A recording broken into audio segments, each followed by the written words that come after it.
Saudara, kemarin Hakim Pengadilan Negeri Surabaya menjatuhkan vonis bebas dan satu vonis yang lebih ringan dari tuntutan jaksa bagi 3 anggota polisi yang menjadi terdakwa tragedi Kanjuruhan yang saya garis bawahi, tragedi menewaskan lebih dari 130 orang.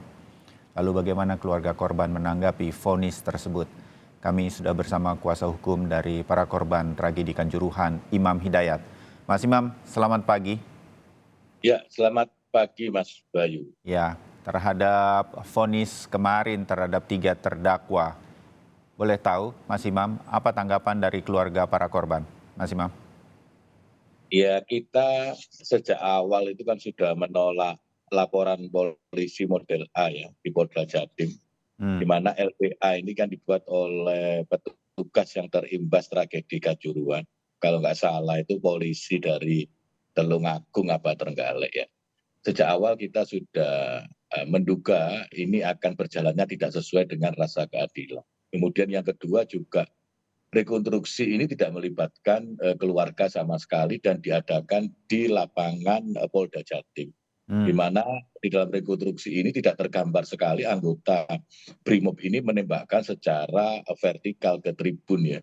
Tetapi mereka horizontal ke lapangan. Itu hal-hal yang kemudian menjadi kejanggalan-kejanggalan di awal. Kemudian juga hasil ekshumasi ya oleh Dr. Nabil juga jauh api daripada panggang yang menyatakan bahwa kematian dua putri Mas Devi Ato ini karena akibat benda tumpul.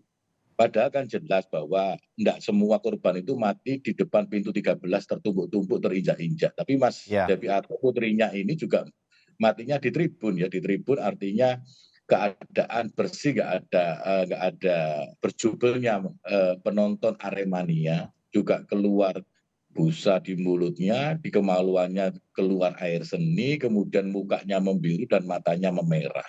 hmm, Dan mereka tidak mati di pintu 13, ya itulah hasil ekshumasi dari Dr. Nabil yang kemudian kita tolak juga autopsi itu. Kemudian kejanggalan yang lain, persidangan diadakan di Pengadilan Negeri Surabaya dengan pertimbangan faktor keamanan. Padahal kita tahu bahwa Aremania dan bonek ini kan sampai saat ini belum bisa katakanlah dalam satu ruang ya.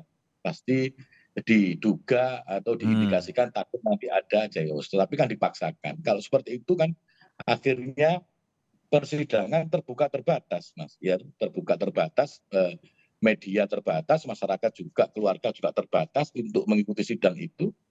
Padahal kita tahu bahwa sidangnya harus terbuka di mana kontrol masyarakat menjaga objektivitas, transparansi itu kan sangat perlu ya, supaya hakim dalam menjatuhkan putusan itu benar-benar berdasarkan keadilan ya. ya. Itu Artinya, Mas kemudian Imam, artinya Anda ingin mengatakan bahwa sejak awal persidangan ini, majelis hakim dalam persidangan ya tidak bisa tidak, memang kasus ini kurang kuat untuk diajukan di pengadilan untuk para terdakwa sedemikian rupa, bahkan sejak awal rekonstruksi dan pembuatan laporan atau penyidikan dan penyelidikannya. Begitu, Mas Imam? iya, apalagi kan dakwaannya di 359, 360 karena kealpannya menyebabkan orang meninggal. 135 nyawa karena kealpaan. Itu orang awam pun masyarakat Indonesia sudah dapat memahami. Jelas ini bukan karena kealpaan tetapi karena kesengajaan. Dugaan saya seperti itu. Kemudian di dalam persidangan juga anggota Polri ini didampingi oleh Bitkum ya, Bitkum Polda Jatim. Hmm, Artinya kan ini ada suatu kepentingan ya bagaimana seorang anggota Polri yang menjadikan tersangka juga Polda Jatim kemudian didampingi sendiri oleh Bitkum Polda Jatim.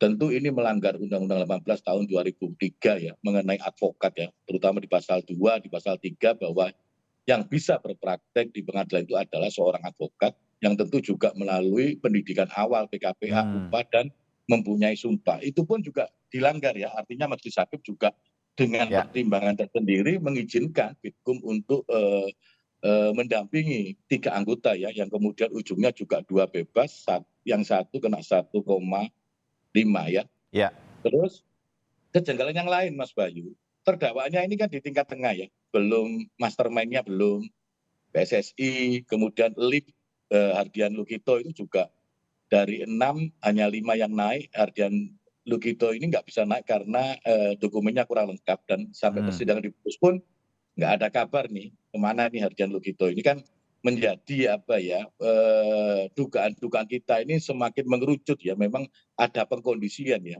di persidangan tragedi Kanjuruhan di Pengadilan Negeri Surabaya itu, Mas Bayu. Ya, dimengerti Mas Imam. Nah, dengan semua perkembangan ini, bahkan kita juga mengetahui bahwa jaksa penuntut umum untuk kasus yang kemarin divonis tidak langsung banding, padahal jauh dari tuntutan mereka sedemikian rupa. 2 bebas dan 1 sangat jauh dari tuntutan 3 tahun penjara yang dilakukan atau dituntut oleh jaksa. Tentu Iya, bola ada di jaksa penuntut umum, tetapi para korban yang diwakili Anda, apa yang akan kemudian dilakukan, Mas Imam? ya artinya kan gini, si Haris ketua Panpel ini kan tuntutannya 6 tahun 8 bulan. Kemudian putusannya kan 1 tahun 6 bulan. Betul. Sedangkan seharusnya kalau kurang dari 3/4 putusan dari tuntutan itu kan jaksa ini kebiasaan kita beracara ini kan pasti banding. Tetapi sampai hari ke-7 ya, untuk waktu banding pidana kan 7 hari. Saya belum terinfokan apakah jaksa JPU-nya itu banding atau tidak. Artinya itu sudah ada apa ya, korelasi ya antara penyidik Polda Jatim, kemudian Kejaksaan Tinggi Jatim, juga kemudian di ruang sidang pengadilan. Karena kita tahu Mas Bayu di ruang sidang pengadilan itu banyak fakta-fakta hukum ya yang Ya, kemudian disampaikan oleh kita sama-sama koreksi nanti Mas Imam ya, tapi untuk yang sudah diputuskan sebelumnya di luar yang kemarin, menurut keterangan yang kami peroleh, banding begitu. Tetapi kita sama-sama nanti menunggu begitu persisnya. Lanjutkan Mas Imam.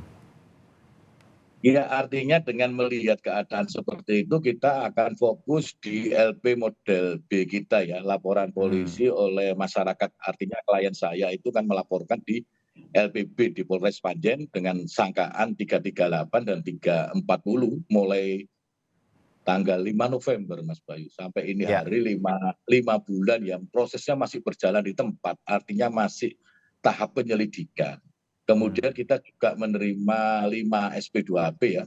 Salah satunya itu bahwa pihak Polres Panjen akan meminjam barang bukti untuk meneruskan LPB kita itu. hmm, Kalau kita berbicara barang bukti Mas Bayu, fakta sudah 135 nyawa meninggal.